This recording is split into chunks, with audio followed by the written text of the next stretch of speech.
السلام عليكم ورحمة الله وبركاته. إن الحمد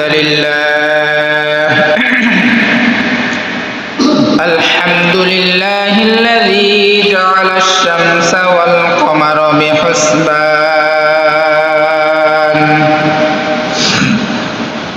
والنجم والشجر يسجدان وفضل زمانا على زمان كما فضل مكانا على مكان وإنسانا على إنسان ونشهد أن لا إله إلا الله وحده لا شريك له لا ضد له ولا ند له ونشهد أن سيدنا وسندنا وحبيبنا وطبيب قلوبنا ومولانا محمدا عبده ورسوله صلى الله تعالى عليه وعلى آله وأصحابه وبارك وسلم تسليما كثيرا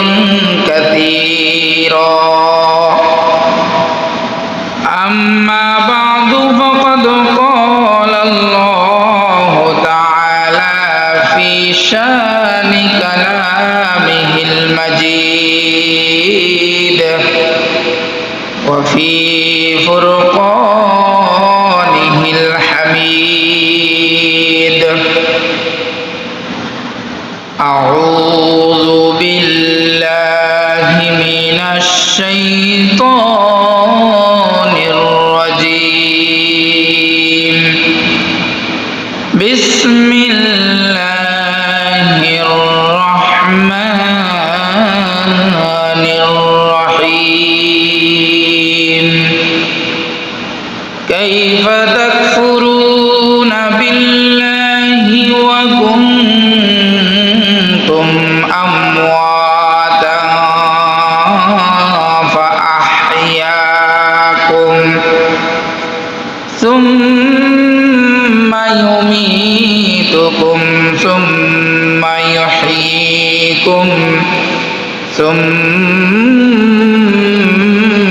إليه ترجعون صدق الله مولانا العظيم وصدق على رسوله النبي الكريم ونحن على ذلك لمن الشاهدين والشاكرين والحمد لله رب العالمين الحمد لله ثم الحمد لله মহান আল্লাহ রব্বুল আলামিনের দরবারে অসংখ্য শুকরিয়া যেই মহিয়ান গরিয়ান রব্বুল আলামিন আমাদেরকে পবিত্র মুহররম মাসের সুনির্দিষ্ট একটি দিন গুরুত্বপূর্ণ একটি দিন ইয়াউমে আশুরা এমন একটি দিনে আল্লাহ তাআলা দুনিয়াবী সকল কর্মকাজ থেকে ফারেক করে আল্লাহ তাআলার পবিত্র ঘর মসজিদে আগে আগে আসার এবং বসার মতো তৌফিক দান করেছেন। এই জন্য মালিকের দরবারে একবার সকলে কালিমাতুশ শুকর আদায় করি আলহামদুলিল্লাহ। আল্লাহ আল্লাহ তাআলা আমাদেরকে হায়াতে তৈয়বা দিয়ে পবিত্রময় একটি মাস, পবিত্র মুহররম মাসে উপনীত করেছেন। পাশাপাশি আজকের দিন, যে দিনকে আমরা প্রসিদ্ধ ভাষায় আশুরার দিন বলি, ইয়াউমে আশুরা, হাদিসের মধ্যে আসছেন সিয়ামু ইয়াউমে আশুরা ইন্নী আহতাসিবু আলাল্লাহ আন ইউকাফফিরাস সানাতাল্লাতী ক্বাবলা। রাসূলুল্লাহ সাল্লাল্লাহু আলাইহি ওয়াসাল্লাম হাদিসের মধ্যে বর্ণনা করেন, আশুরার দিন একটি রোজা রাখা এমন ফজিলত। রাসূলুল্লাহ সাল্লাল্লাহু আলাইহি ওয়াসাল্লাম বলেন, এই একটি রোজা আমার যে উম্মত রাখবে, ইন্নী আহতাসিবু আলাল্লাহ, আমি রাসূল আল্লাহ তাআলার কাছে আশা রাখি যে আমার আল্লাহ তাআলা আমার ওই উম্মতের আন ইউকাফফিরাস সানাতাল্লাতী ক্বাবলা, তার জীবনের অতীতের 1 বছরের সগীরা গুনাহগুলোকে মাফ করে দিবেন। সুবহানাল্লাহ। আলহামদুলিল্লাহ, আমরা যারা রোজা রাখতে পেরেছি, যারা রোজা রেখেছি, আমরাও আশা রাখি রসুলের আশা আল্লাহ তাআলা ফিরিয়ে দেন না, দিবেনও না। সেই আশায় আমরা যারা রোজা রেখেছি, আমাদের সকলের রোজাকে আল্লাহ তাআলা কবুল করুক এবং আমাদের হায়াতের অতীতের 1 বছরের সকল সগীরা গুনাহগুলোকে আজকের এই রোজার মাধ্যমে মাফ করে দেন। সকলে বলি আমিন।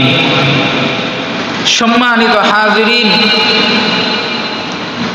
এই ইয়াউমে আশুরা আসলে আমাদের দেশে কয়েকটি বিষয় সুস্পষ্টভাবে আলোচনা হয়।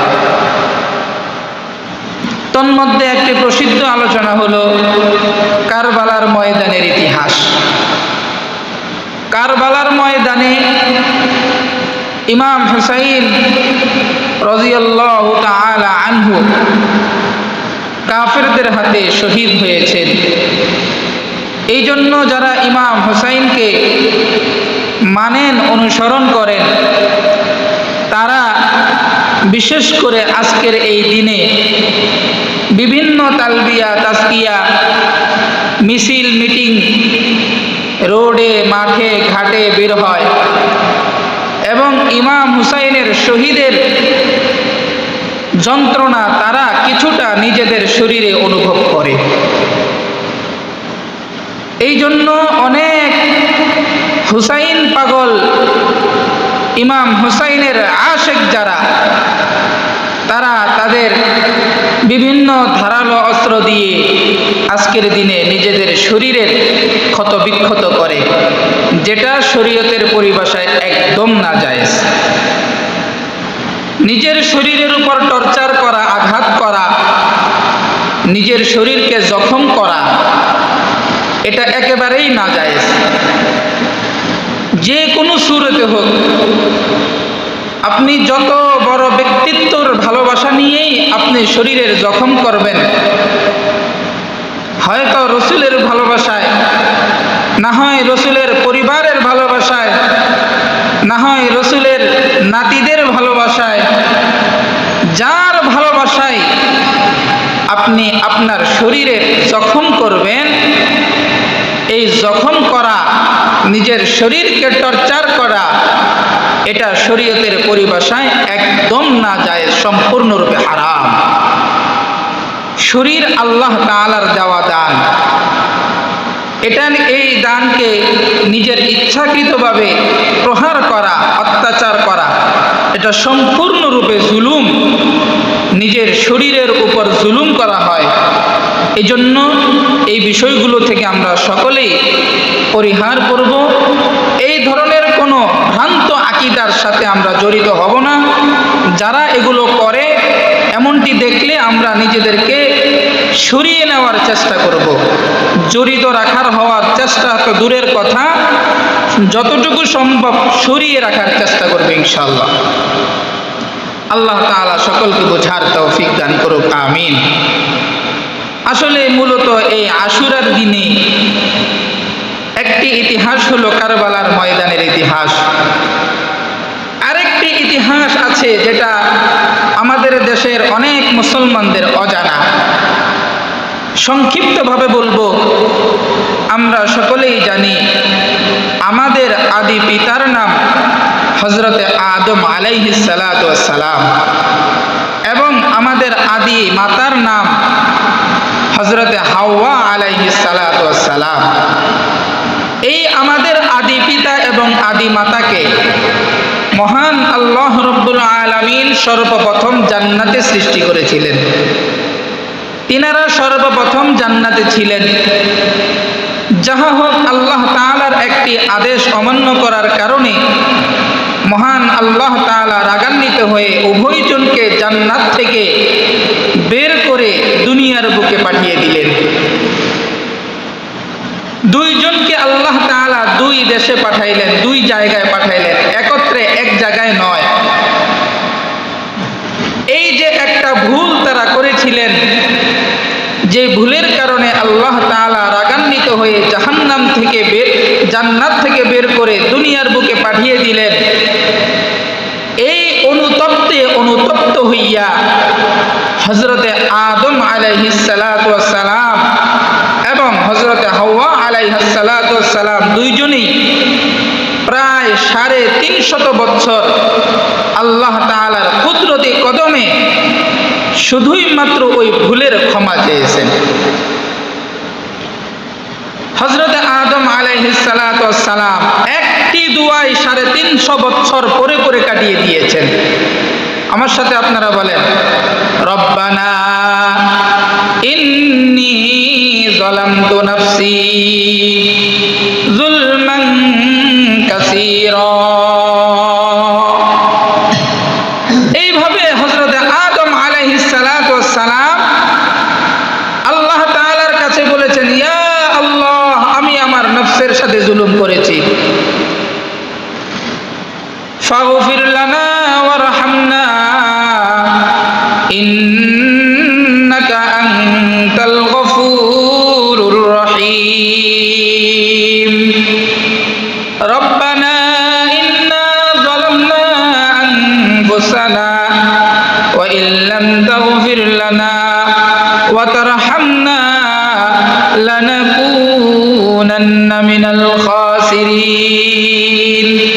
এইভাবে হযরত আদম আলাইহিস সালাতু ওয়াস সালাম একাধারে 350 বছর আল্লাহ তাআলার কাছে ক্ষমা চাওয়ার পরে, মাফ চাওয়ার পরে, আল্লাহ তাআলা 350 বছর পরে হযরতে আদম আলাইহিস সালাতু ওয়াস সালামকে যেই দিন মাফ করেছিলেন, যেই দিনে হযরতে আদম আলাইহিস সালাতু ওয়াস সালামের কাছে এই বার্তা পৌঁছাইলেন যে আদম, আজকে তোমার উপরে আল্লাহ তাআলা সন্তুষ্ট, তোমার অতীতের ওই ভুলটাকে আমি আল্লাহ মাফ করে দিলাম। ওই দিনটি ছিল আজকের দিন, অর্থাৎ ইয়াউমে আশুরার দিন। সুবহানাল্লাহ। এই ঘটনা থেকে বোঝা যায় আশুরার দিন আল্লাহ তাআলার কাছ থেকে ক্ষমা চেয়ে নেওয়ার দিন। আশুরার দিন আল্লাহ তাআলার কাছ থেকে মাফ চেয়ে নেওয়ার দিন। আশুরার দিন আল্লাহ তাআলার পক্ষ থেকে একটা রহমতের দিন, যার কারণে আল্লাহ তাআলা এই মুহররম মাসের 10ম তারিখে হযরতে আদম আলাইহিস সালাতু ওয়াস সালামের পূর্বের এত বড় একটা ভুলকে মাফ করে দিয়েছেন। বলেন না সুবহানাল্লাহ। এরপরে আসেন প্রসিদ্ধ ঘটনা হযরতে মূসা আলাইহিস সালাতু ওয়াস সালাম। আমরা জানি এই নবী সাইয়্যিদুনা হযরতে মূসা আলাইহিস সালাতু ওয়াস সালাম, তার জামানায় যে ফেরাউন ছিল, এই ফেরাউনের জুলুম অত্যাচারের শিকার এই মূসা আলাইহিস সালাতু ওয়াস সালাম হয়েছেন। নানান ভাবে জুলুম, অত্যাচার, অন্যায়, ব্যভিচার ফেরাউন হযরতে মূসা আলাইহিস সালাতু ওয়াস সালামের সাথে করেছিলেন। যাহা হোক, এই মূসা আলাইহিস সালাতু ওয়াস সালামের জিন্দেগিতে, ওনার হায়াতে কিছু সংখ্যক বনি ইসরাইলদেরকে ওনার আয়ত্তে, ওনার ধর্মের ভিতরে ঢুকাইছিলেন। পরিশেষে যখন এই ফেরাউন একদিন মূসা আলাইহিস সালাতু ওয়াস সালামকে মারার জন্য, অত্যাচার করার জন্য তার পিছু নিয়েছে, মূসা আলাইহিস সালাতু ওয়াস সালাম তার নিজের জীবনকে বাঁচানোর জন্য এবং তার গোত্রের, বনি ইসরাইল গোত্রের লোকদেরকে বাঁচানোর জন্য সবাইকে একসাথে করে নিয়ে যখন জান হেফাজতের জন্য, ফেরাউনের অত্যাচার থেকে বাঁচার জন্য এক পর্যায়ে দৌড়াইতে দৌড়াইতে লোহিত সাগরের কোনায় গিয়ে পৌঁছলেন এবং আল্লাহ তাআলার আদেশে হযরতে মূসা আলাইহিস সালাতু ওয়াস সালামের লাঠি মুবারক মাধ্যমে, যেহেতু পিছনে ফেরাউন, সামনে লোহিত সাগর, কোন দিকে যাবে? তো আল্লাহ তাআলার আদেশে, ঘটনা আমি সংক্ষিপ্তভাবে বলছি, আল্লাহ তাআলার আদেশে মূসা আলাইহিস সালাতু ওয়াস সালামের হাতে থাকা লাঠি দিয়ে ওই সাগরের উপরে বাড়ি মারার পরে সাগরের মাঝখান দিয়ে পথ হয়ে গেল, রাস্তা হয়ে গেল। হযরতে মূসা আলাইহিস সালাতু ওয়াস সালাম তার বাহিনী নিয়ে, বনি ইসরাইলদেরকে নিয়ে ওই সাগরের পথ দিয়ে এপার থেকে ওপারে চলে গেল। এরপরে যখন ফেরাউন এপারে আসলো, ফেরাউন দাবি করলো, দেখেছো আমি আসার সাথে সাথে এই নদী আমাকে মূল্যায়ন করে পথ হয়ে গেছে। এভাবে যখন ফেরাউন তার লোকদেরকে নিয়ে, সেনাবাহিনীদেরকে নিয়ে যখন এইভাবে সাগরের পথে রওনা করলো, এবারে সাগরের মাঝ বরাবরে যখন পৌঁছলো, তখন আল্লাহ তাআলার আদেশে উভয় পক্ষ থেকে, সাগরের দোনো পাশ থেকে চাপা দিয়ে রাস্তা বিলুপ্ত হয়ে গেল, সাগরে পরিণত হয়ে গেল পূর্বের মতো। এভাবে ফেরাউন ওই সাগরে হাবুডুবু খেয়ে এক পর্যায়ে ইন্তেকাল করলো। এই যে যেই দিন ফেরাউন ইন্তেকাল হয়েছে, ইন্তেকালের মাধ্যমে, ফেরাউনের ইন্তেকালের মাধ্যমে সাইয়্যিদুনা হযরতে মূসা আলাইহিস সালাতু ওয়াস সালাম নাজাত পাইল, মুক্তি পাইল ফেরাউনের কবল থেকে, ফেরাউনের অত্যাচার থেকে, জুলুম থেকে। সেই দিনটাও ছিল আজকের দিন, অর্থাৎ ইয়াউমে আশুরার দিন। সুবহানাল্লাহ। তাহলে দুইটি ঘটনা জানলাম। একটি হলো হযরতে আদম আলাইহিস সালাতু ওয়াস সালাম এই দিনে, আশুরার দিনে, তার জীবনের পূর্বের একটি ভুলের ক্ষমা 350 বছর চাওয়ার পরে এই দিনে, আশুরার দিনে আল্লাহ তাআলা হযরতে আদম আলাইহিস সালাতু ওয়াস সালামকে ক্ষমা করেছিলেন। আরেকটি ঘটনা জানলাম, হযরতে মূসা আলাইহিস সালাতু ওয়াস সালামকে আল্লাহ রাব্বুল আলামিন এই আশুরার দিনে ফেরাউনের জুলুম থেকে, অত্যাচার থেকে এই দিনেই পরিত্রাণ দিয়েছিলেন, মুক্তি দিয়েছিলেন। সুতরাং এই দুই ইতিহাস থেকে বোঝা যায়, আশুরার দিন আল্লাহ তাআলার কাছ থেকে নাজাত চেয়ে নেওয়ার দিন, আল্লাহ তাআলার কাছ থেকে নিজের গুনাহগুলোকে মাফ করে নেওয়ার দিন। কথা বলেন ঠিক কিনা? এই জন্য আমরা এই দিনটিকে মূল্যায়ন করব, কদর করব। কারণ দুনিয়ায় যদি আমি আর আপনি আল্লাহ তাআলার কাছ থেকে ক্ষমা না নিয়ে দুনিয়া থেকে বিদায় নিয়ে যেতে হয়, তো পরকালের কবরের জগৎ, হাসরের জগৎ এবং সর্বশেষ ঠিকানা আমার আপনার জাহান্নাম ছাড়া আর কিছুই হবে না। এই জন্য দুনিয়ার বুক থেকেই আমাকে আপনাকে কি করে নিতে হবে? আল্লাহ তাআলার আদালত থেকে ক্ষমা চেয়ে নিতে হবে। এই জন্যই আল্লাহ তাআলা সূরাতুল বাকারা 28 নম্বর আয়াতের মধ্যে বলেন, বিসমিল্লাহির রহমানির রহিম, কাইফা তাকফুরুনা বিল্লাহ।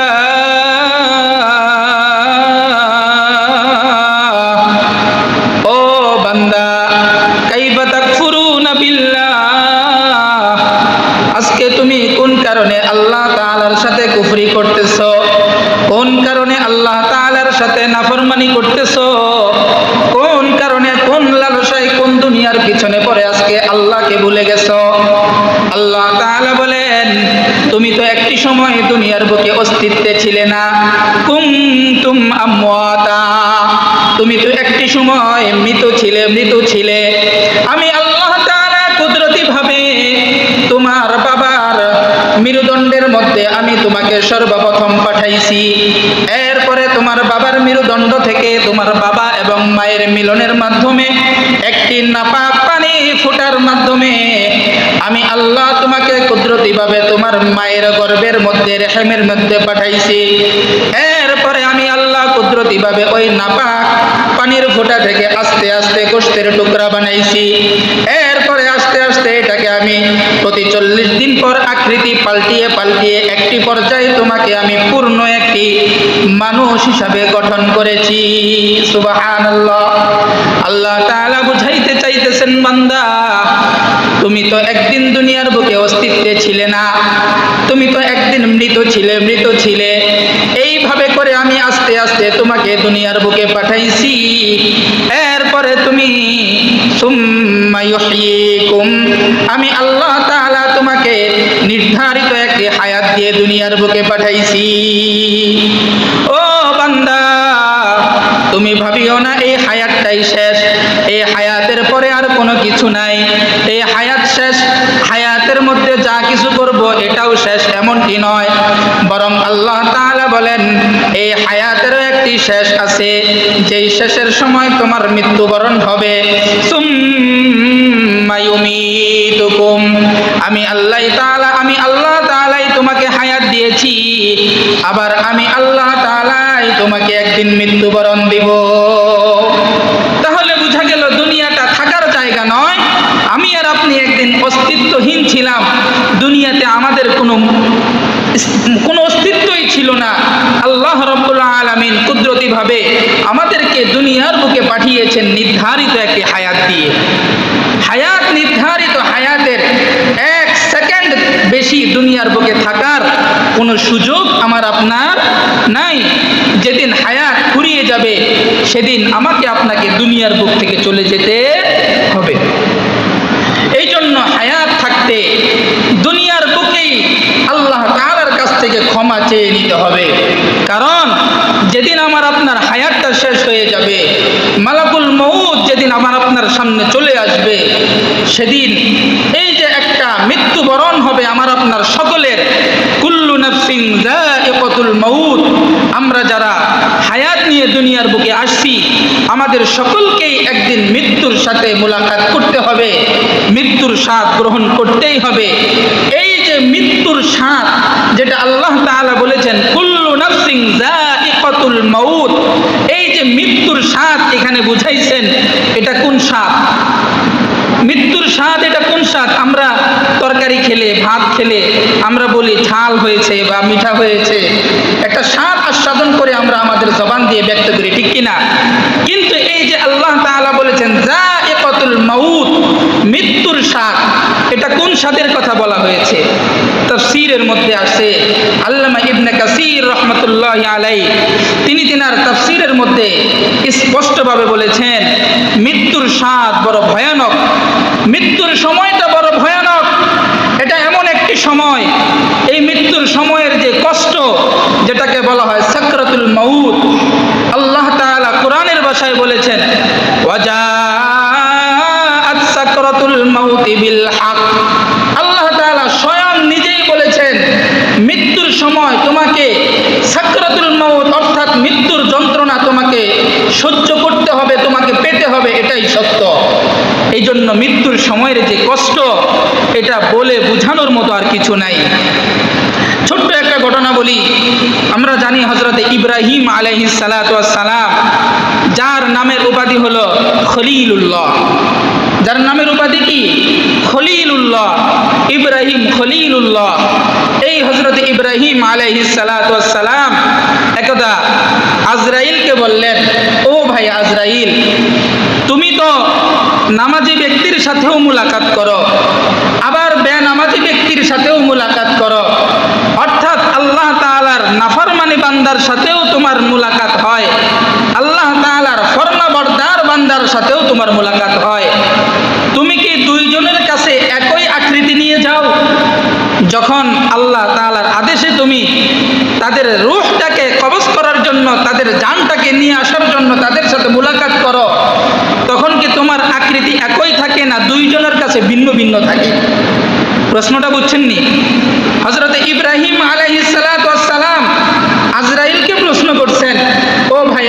আজরাইল, তুমি যখন একজন আল্লাহ তাআলার নাফরমান, যিনি তার জীবনে আল্লাহ তাআলার সাথে নাফরমানি করেছে, এই ব্যক্তির রূহ যখন আনতে যাও, আর যখন একজন আল্লাহ তাআলার অনুগত্যশীল বান্দাকে তার রূহটাকে আনতে যাও, দুইজনের কাছে কি একই আকৃতি নিয়ে যাও নাকি ভিন্ন ভিন্ন আকৃতিতে যাও? প্রশ্নটা বুঝছেন নি? এবারে আজরাইল তখন ইব্রাহিম আলাইহিস সালামকে উত্তর দিলেন, আমি দুইজনের কাছে দুই আকৃতিতে যাই। যেই আল্লাহ তাআলার বান্দা, আল্লাহ তাআলার ফরমাবরদার, অর্থাৎ আল্লাহ তাআলার অনুগত্যশীল বান্দা, যারা দুনিয়ায় আল্লাহ তাআলার বিধান মতো তার নিজের জীবনকে পরিচালনা করেছে, ওই বান্দার রূহ আনার জন্য যে আকৃতি নিয়ে যায়, অনুরূপ আকৃতিতে আল্লাহ তাআলার নাফরমান বান্দার কাছে যাই না। তখন হযরতে ইব্রাহিম আলাইহিস সালাম আজরাইলকে বললেন, ভাই আজরাইল, আজকে আমি তোমার কাছে একটা আবদার রাখবো, একটা রিকোয়েস্ট আমার পক্ষ থেকে। সেটা হলো, তুমি যখন আল্লাহ তাআলার নাফরমান বান্দার সামনে যে আকৃতি নিয়ে যাও, আমি কিছু সময়ের জন্য তোমার ওই আকৃতিটা আমি দেখতে চাই। বুঝছেন নি কথাটা? আজরাইল বলতেছেন, ইয়া ইব্রাহিম খলিলুল্লাহ, আপনি আল্লাহ তাআলার প্রেরিত পয়গম্বর, কিন্তু আমি যে আকৃতি নিয়ে আল্লাহ তাআলার নাফরমান বান্দার সামনে উপস্থিত হই, আপনি আমার সেই আকৃতি দেখতে চাচ্ছেন, এটা দেখে আপনি সহ্য করতে পারবেন না। নবী ইব্রাহিম আলাইহিস সালাম বড় জবরদস্তি ভাবে আজরাইলকে ধরলেন, ভাই আমি আজকে তোমার কাছে এই আবদার রাখলাম, আমি দেখতে চাই তুমি আমার সামনে ওই আকৃতি নিয়ে আসো কিছু সময়ের জন্য। তখন আজরাইল আল্লাহ তাআলার কাছে অনুমতি চাইলেন, ইয়া আল্লাহ, আপনার বন্ধু ইব্রাহিম আমাকে ওই আকৃতিতে দেখতে চাচ্ছে যে আকৃতি নিয়ে আপনার নাফরমান বান্দার কাছে আমি যাই। তো আল্লাহ তাআলা আদেশ করলেন, ঠিক আছে, যেহেতু এত করে আমার বন্ধু তোমাকে ওই আকৃতিতে দেখতে চায়, তো অল্প কিছু সময়ের জন্য তুমি ওই আকৃতি নিয়ে আমার বন্ধুর সামনে উপস্থিত হও। এবারে ইব্রাহিম আলাইহিস সালামের সামনে আজরাইল ওই আকৃতি নিয়ে, যেই আকৃতি নিয়ে একজন বেনামাজির সামনে আসে, যেই আকৃতি নিয়ে একজন ঘুষখোর সুদখোরের সামনে আসে, যে আকৃতি নিয়ে একজন নাফরমান বান্দার সামনে আসে, সেই আকৃতি যখন ধারণ করলো, তখন সাথে সাথে ইব্রাহিম আলাইহিস সালাম এত বিভৎস বিকৃত আকৃত তার চেহারা দেখে সাথে সাথে তার নিজের জ্ঞান হারিয়ে ফেললেন।